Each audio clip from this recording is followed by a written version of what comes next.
اس لیے میرے بھائی یہ جو میں امن و امان ہوتا ہے نا، بعض بڑی طاقتیں جن میں بہت ڈسپلن، امن و امان، تو ہمارا نام نہاد لبرل طبقہ بڑی تعریفیں کرتا ہے، کہہ رہی ہے اسلامی ملکوں کا حال دیکھو، غربت، کرپشن، ٹارگٹ کلنگ، اور وہ دیکھو کیسی ترقی کی ان لوگوں نے، ان کے ملک میں امن دیکھو، اور سڑکیں، میں بھی یہ دیکھ کر آتا ہوں وہاں زبردست سڑکیں، گٹر ہی نہیں ہے تو ڈھکن کا تو تصور ہی ختم، زبردست۔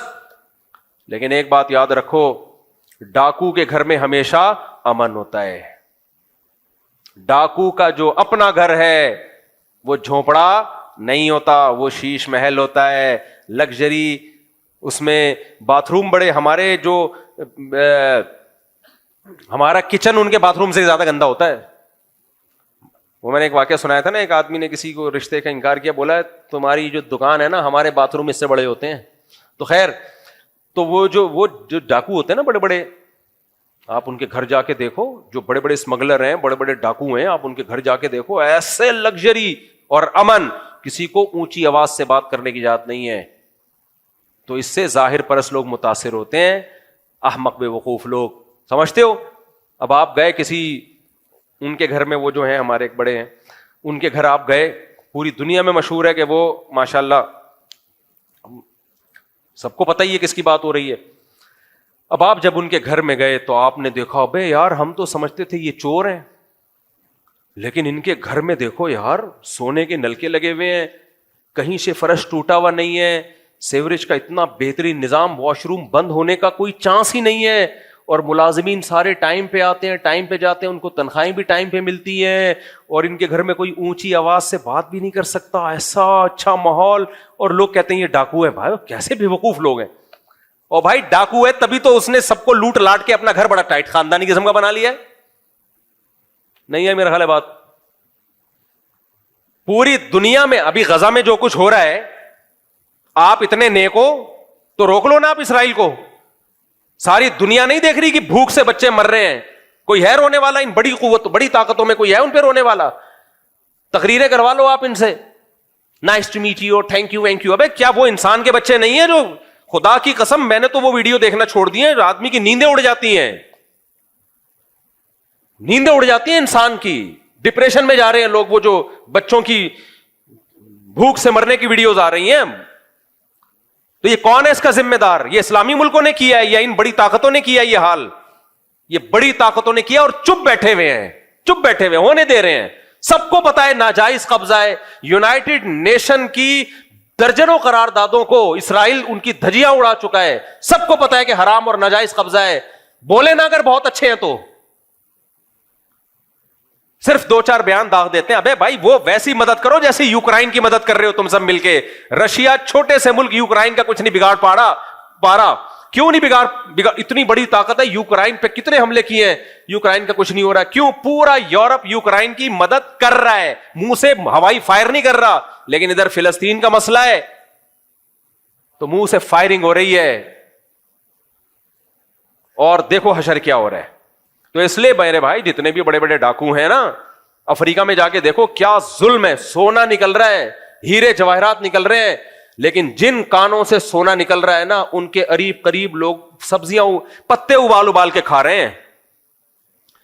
سمجھ میں آ رہی ہے کہ نہیں آ رہی بات؟ یہ بڑی طاقتیں وہاں پر امن قائم نہیں ہونے دیتی، کیونکہ ان کو پتا ہے جس دن یہاں امن قائم ہو گیا، ان کے وسائل یہی لوگ استعمال کریں گے۔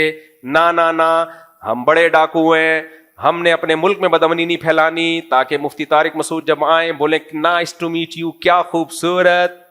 لیکن مفتی طارق مسعود جاتا ہے، اوے یہ مفتی طارق مسعود نکال دینا۔ دنیا بے وقوف بنتی ہے میرے بھائی ان بڑے بڑے ڈاکوؤں سے، ہم الحمدللہ بے وقوف، ہمیں اللہ کا بڑا فضل ہے، ہم مومن ہیں، ہم جھونپڑے میں مر جائیں خدا کی قسم ایمان کے ساتھ، کیونکہ اس ایمان کی برکت سے ہمیں یہ پتا چل گیا کہ صحیح کیا ہے اور غلط کیا ہے، یہ ہمیں پتا چل گیا ہے۔ تو یہ جو ہمارے ملکوں میں بدامنیاں اور غربت اور مہنگائی، یہ بھی انہی بڑے ڈاکوؤں کی برکتیں ہیں۔ مودی نے ہم پہ اٹیک کیا، جواب میں ہم نے تماچا مارا ہے تو رکا ہے وہ، اگر یہ ہم اٹیک کرتے پہلے، دنیا ہمیں چھوڑتی؟